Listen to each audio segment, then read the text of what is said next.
Hello everyone and welcome back to my channel. Today we are gonna discuss about choosing the right database. So the problem statement. There is a guy named Buddy who has a problem in choosing the right database. Let's see this video further to understand the problem statement.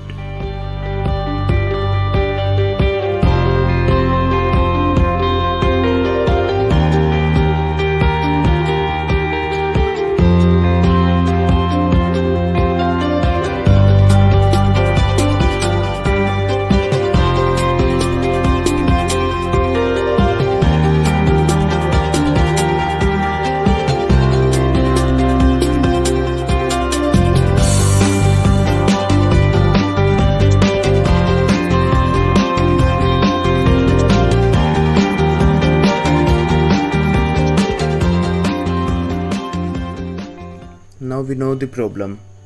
So how do we choose the databases?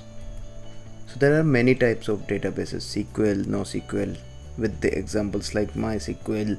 There are embedded databases also like H2DB, Apache Derby and all. So let's see how do we choose them based on their positives and demerits. So choosing the SQL databases. What are SQL databases? SQL databases are the query based databases. They run on the basis of ACID properties. What are ACID properties? ACID properties are, there are four types of properties on which a transactional DB operates. The first one is atomicity. Atomicity states that it's either all or none. So let's say you are making a transaction. So either your transaction would proceed 100% or it doesn't proceed at all. Consistency says that your DB is consistent at any given point of time. So let's say you are withdrawing some 200 rupees out of 1000 rupees and you are depositing some 200 rupees from the other account. So at any state, at any given point of time, the total of what you had should be 1000. Whatever the amount you have deposited and you have withdrawn, after that the calculation should be consistent. So that is all consistency all about. The third one is isolation. So let's say if there are any modifications being made, let's say you are withdrawing 1000 rupees from one ATM machine and you are making another purchase of 1000 rupees, and the irony is you have 1000 rupees only in your account. So it should not happen that the two transactions, one from ATM machine and another one from the shopping, should proceed at a single point of time. There should be an isolation of each transaction so that it doesn't affect another transaction and it doesn't reach to any inconsistency of the DB. The fourth one is durability. Durability says if your DB crashes, or if any server crashes, or if any system failure or power failure occurs, the transaction state or the state of your values in the DB should not change. It should be consistent enough. It should not affect the data. That is durability. These are some type of SQL databases: MySQL, Microsoft SQL Server, PostgreSQL, SQLite, and Oracle DBs like 11g, 12c, etc. So now let's consider what are these DBs actually all about. So for MySQL, it's very simple, very basic, and very basic applications can use this. It's simple, reliable, and it's easy to set up. Not much configurations. Postgres is basically it's a hybrid of Oracle DB and MySQL, we can say. It's an object-oriented database. It's known for highest achievement of ACID compliance, and it is most widely used in the production systems nowadays. SQLite, it's a lightweight and it is most widely used in Android systems. It's an embedded DB, or we can say in-memory DB. There are certain more kinds of DB, in-memory DBs like Apache Derby and H2, which are actually used for testing or any in-memory storage for temporary purposes. Then Microsoft SQL Server. So it is actually used in the big enterprises just because it has many tools like BI tools, tuning advisors, and some dashboards for server profilers, etc. As compared to Oracle DB, it doesn't have much high maintenance. Now Oracle DBs. Oracle DBs are basically the high maintenance and high performance DBs. I have seen in most of the enterprises where they use Oracle DB, they use it for the procedures and functions and for monitoring activities. Choosing the NoSQL database. So what are NoSQL databases? NoSQL databases are called the document of graph based databases. They often use JSON or any key value pair data representation to store their data.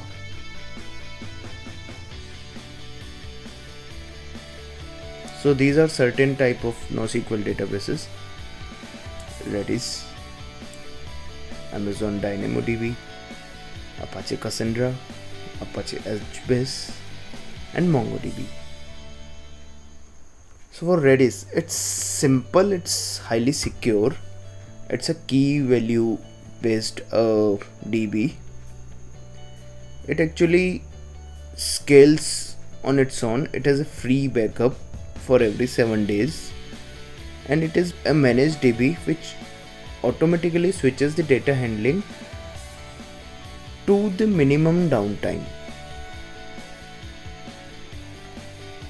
Now Cassandra DB. Cassandra DB, they call it as a masterless design because the nodes are identical. All the nodes are identical. There is no master slave architecture. It is also a non-ACID compliant DB because it's a NoSQL, but it has SQL like DDLs and DMLs and select statements. So we can say it's a NoSQL with query based structure. It is most popularly used in the IoT architecture and IoT frameworks. Apache HBase. HBase actually helps for the big data or Hadoop kind of architecture where you have millions of records and you'll need to store it. You'll need to operate on the millions of records. At that time, Apache HBase comes handy. Amazon DynamoDB. DynamoDB actually it's a TTL based database that sets a timestamp which actually deletes the data based on that TTL. Second thing is DynamoDB is a Amazon's managed DB. Third thing is it actually intimates the users before the data is changed. Finally, the MongoDB. MongoDB it's horizontally scalable.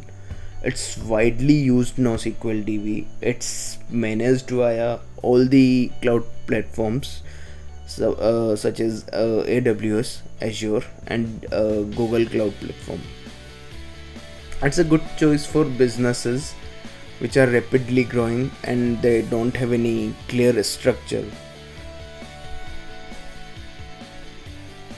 Okay, so now some differences.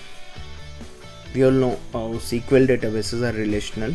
NoSQL are known as the non-relational databases just because they don't have any structure, they don't have any rows to column architecture.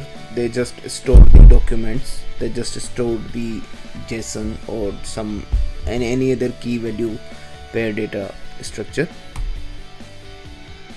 Third is SQL databases are vertically scalable. NoSQL databases are horizontally scalable. That is, you can add more CPU utilization to the machines and they'll work for you. On the other hand, NoSQL databases are horizontally scalable. You can add more machines to it, and it is distributed among all those machines. SQL databases are table based. They have tables and columns and basic DDL of the data, while NoSQL databases are document based or key value based DBs.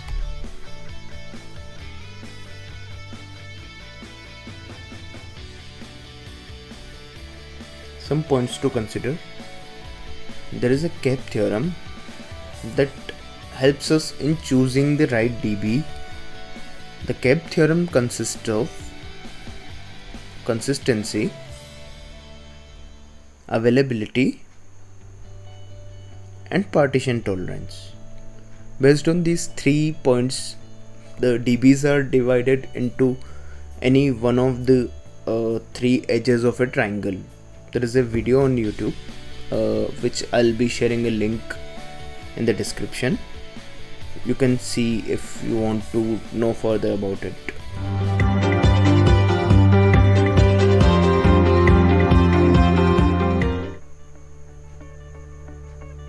There are some links which I need to thank.